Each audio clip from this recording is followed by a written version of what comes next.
Kunti itu mulai bersuara lagi, merintih nangis, dan dia berbicara. Kembalikan rambut saya, kembalikan rambut saya, kembalikan rambut saya. Dan gua hanya bisa bengong dan diam. Dan Pak Yai bilang, udah saya balikin. Gimana badan kamu? Udah mendingan belum? Iya Pak Yai, udah mendingan. Ya udah, Yai tahu kamu pemberani, tapi kamu tidak tahu untuk melawannya dan penangkalnya. Kamu hanya berani dengan keras kepala dan otot saja, tidak belum memiliki ilmunya. Assalamualaikum warahmatullahi wabarakatuh. Kembali lagi bersama gua Faul. Di segmen kali ini, cerita teman.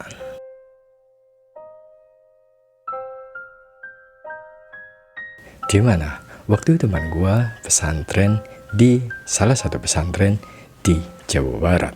Jadi waktu dia pesantren itu, selama 3 bulan dia diteror oleh kuntilanak.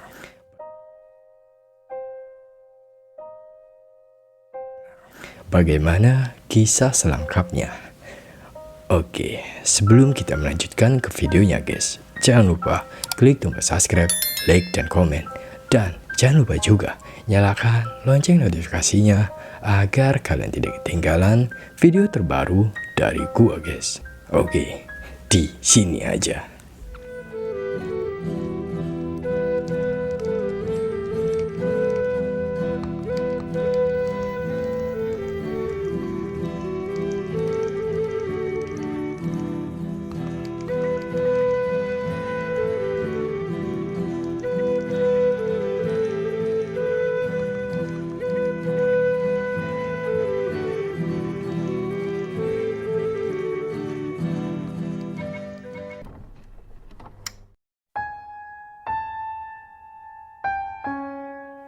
Jadi untuk menceritakannya lebih jelas, gue berusaha untuk menjadi temen gue yang waktu diteror di pesantren itu ya.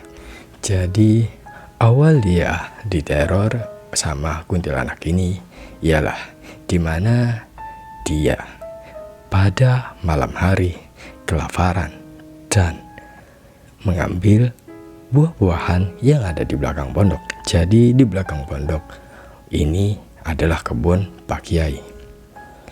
Jadi waktu itu dia lapar, lalu dia pergi ke kebun untuk mengambil buah-buahan yang ada di kebun, seperti mangga, anggur. Nah, pada jam 10 malam, setelah pengajian selesai, dia merasa lapar dan dia pergi ke belakang pondok. Lalu dia memanjat pohon mangga dan memetik pohon mangga. Lalu dia naik memanjat, dan lo tahu pas dia memanjat begini, pas dia memegang batang pohon mangga itu, pas dia mau ngambil buah, lalu lo tahu apa yang dia pegang? Yang dia pegang bukan buah, tapi kepala berambut. Dan dia kaget lah, karena gelap ya, dan dia tidak memakai penerangan seperti senter atau apa. Jadi pas dia memegang itu, di pikiran dia itu adalah sarang burung. Tapi ternyata dia salah sangka. Pas dia pegang, itu ada suara.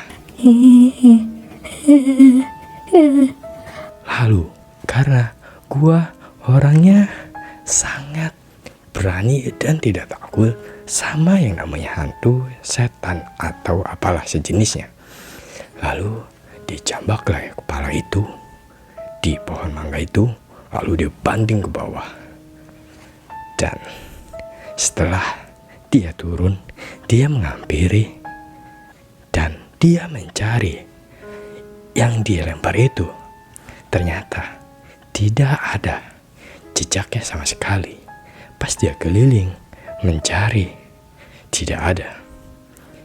Lalu dia memegang tangannya, dan di tangannya itu ada rambut kuntilanak melingkar, dan dia bawa ke dalam kobong. Nah, pas dia bawa ke dalam kobong, hati dia ini merasa tidak nyaman dan seperti yang diikuti atau seperti dilihatin setelah dia masuk ke dalam kobong. Lalu dia memanggilkan temannya. Woi, bangun. Pada lapar nggak? Nih, gue bawa buah. Di saat dia memanggil temannya yang lagi pada tidur, dan temannya itu pada bangun. Setelah bangun, dia pada memakan buah itu. Buah mangga dan buah anggur. Nah, di saat buah anggur dan buah mangga itu sedang enak-enaknya menyantap, gua dan teman-teman gua ini di dalam kobong. Teman gua seperti mendengar suara rintihan nangis.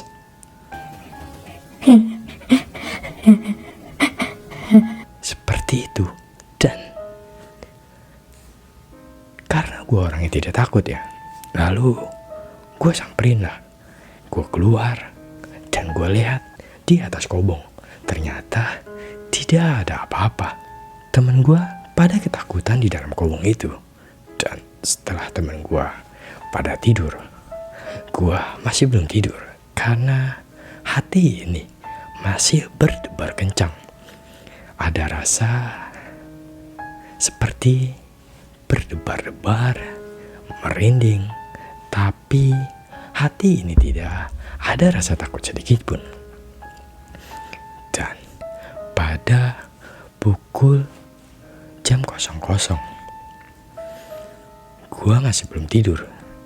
Dan lu tahu, Kunti itu mulai bersuara lagi, merintih nangis, dan dia berbicara. Kembalikan rambut saya, kembalikan rambut saya, kembalikan rambut saya. Dan sompralnya gua bukannya takut membuang itu rambut, tapi malah gua masukin dompet. Dan gua berkata, dasar lu Kunti, gak takut gua sama lu. Ini rambut gua kantongin, gak bakal gue balikin ke lu. Nah, selama seminggu, 2 minggu, 3 minggu, dia selalu diteror. Dan saat dia pergi ke toilet, berniat untuk buang air besar sekaligus mandi. Dan lu tahu, pas dia buka pintu, ada si Kunti itu lagi duduk di dalam toilet. Tapi pas gue gedor, tidak ada siapa-siapa. Akhirnya gue pup lah di situ. Dan setelah pup, gue mandi. Nah, di saat gue mandi itu, gue mendengar suara rintihan lagi, seperti Kembalikan rambut saya, kembalikan rambut saya. nah, seperti itu. Dan lagi-lagi bukannya gue balikin itu rambut, tapi tetap gue sompral. Bangke, dasar Kunti, gak bakal gue balikin. Dan akhirnya setelah gue mandi, gue masuk ke kobong, ganti baju, dan akhir gue ngaji. Dan ada temen gue senior di pesantren itu bilang, "Woi, siapa yang ngambil rambut kuntilanak? Balikin." Nah, di situ gua merasa sangat ketakutan. Gua bukan takut sama setan, tapi takut sama senior gua. Dan gua diem aja. Dan teman gua juga pada diem, karena temen gua pada nggak tahu Hanya gue yang tahu. Seminggu, 2 minggu, senior gue ini nyamperin gue. Dan gue diajaklah ke kobong dia. Ke ruangan. Kobong itu adalah ruangan di mana para santri tidur. Nah, setelah gue masuk ke kobong dia, gue ditanya dia, "Woi, ente yang ngambil rambut kuntilanak?" "Enggak bang, mana ada bang, mana gue berani lagian." "Serius nih, gue nanya. Sekali lagi, balikin aja rambutnya." "Iya bang, nanti ya gue balikin." Nah, setelah percakapan itu, gue keluar. Dan senior gue itu pun menyuruh gue keluar. Dan gue balik ke kobong gue ya. Nah, setelah gue masuk ke kobong gue ngelihat teman gue pada ketakutan. Entah nggak tahu takut karena apa. Dan di saat gue nyamperin teman gue tanya, "Woi, pada kenapa lu pada selimutan?" Dan teman gue ini, "Gila nih kuntilanak, masih aja neror, udah tahu pada pengen tidur." Setelah teman gue ngomong seperti itu, akhirnya gue ngomong lah sama teman gue, "Udah, ntar gue balikin, biarin aja sih, ngapain takut sama begituan." Terus teman gue nimbalin lah, "Bukannya gue takut bre, tapi ganggu banget suaranya ke telinga. Walaupun suaranya kecil, tapi di telinga jelas banget. Anak-anak juga pada dengar." Nah, akhirnya ya udahlah, gue tetap diam dan tidur. Udah tidur, udah pada malam. Nanti bangun subuh, pada kesiangan lagi. Nah, akhirnya gue tidur dan tepat 3 bulan Pak Kiai juga mengetahuinya. Setelah mengajar ngaji, Pak Kiai ngomong, "Barudak, ini nyokot bau kunti." Nah, di situ gue diam. Dan di situ badan gue nggak tahu kenapa keringat dingin pas Pak Kiai ngomong seperti itu. Dan setelah pengajian itu selesai, akhirnya gue balik ke kobong. Dan setelah gue sampai kobong, badan gue panas dingin. Dan gue minta kerok lah sama temen gue yang ada di kobong. "Weh bre, kerokin gue dong, badan gue gak enak banget, kayak masuk angin." Di saat temen gue ngerokin gue ini, dia ngomong, "Lu Pak Kiai udah ngomong juga, bukan balikin tuh rambut." Lalu gue ngomong, "Iya nanti sih, masih aja takut sama yang begitu loh, katanya santri." Nah, di situ setelah selesai ngerok, gue tidur dan semua teman-teman gue yang ada satu kobong. Di kobong itu ada 5 orang, semuanya tidur. Lu tahu apa yang terjadi? Esok hari, gue sakit semua di badan, seperti dikebukin sama satu warga, sama satu kecamatan. Badan rasanya sakit dan tidak bisa digerakkan entah kenapa. Dan akhirnya teman gue bangunin gue, "Weh, bangun, subuh, ayo sholat." Lalu gue gak bisa ngomong, hanya isyarat saja, entah apa yang terjadi. Dan temen gue itu kaget. Akhirnya temen gue itu keluar dan manggil Pak Kiai. Dan di saat temen gue manggil Pak Kiai ke rumahnya, temen gue ngomong, "Pak Kiai, itu si Komeng gak bisa bangun Pak Kiai." Akhirnya Pak Kiai menghampiri gue ke kobong, masuk, dan lo tahu apa yang diomongin sama Pak Kiai? Kan udah Yai bilang, balikin itu rambut. Nengel sih, pada sakit kan tuh badan, rasain lo. Nah, setelah Pak Kiai ngomong begitu, tiba-tiba badan gue ini merasa enak dan bisa bicara dan bisa bangun. Tidak seperti pas gue bangun badan gue pada sakit. Dan pas gue bangun, dan salim ke Pak Yai. Ya Pak Yai, maaf nih rambutnya di dompet. Akhirnya gue keluarin lah tuh rambut di dalam dompet.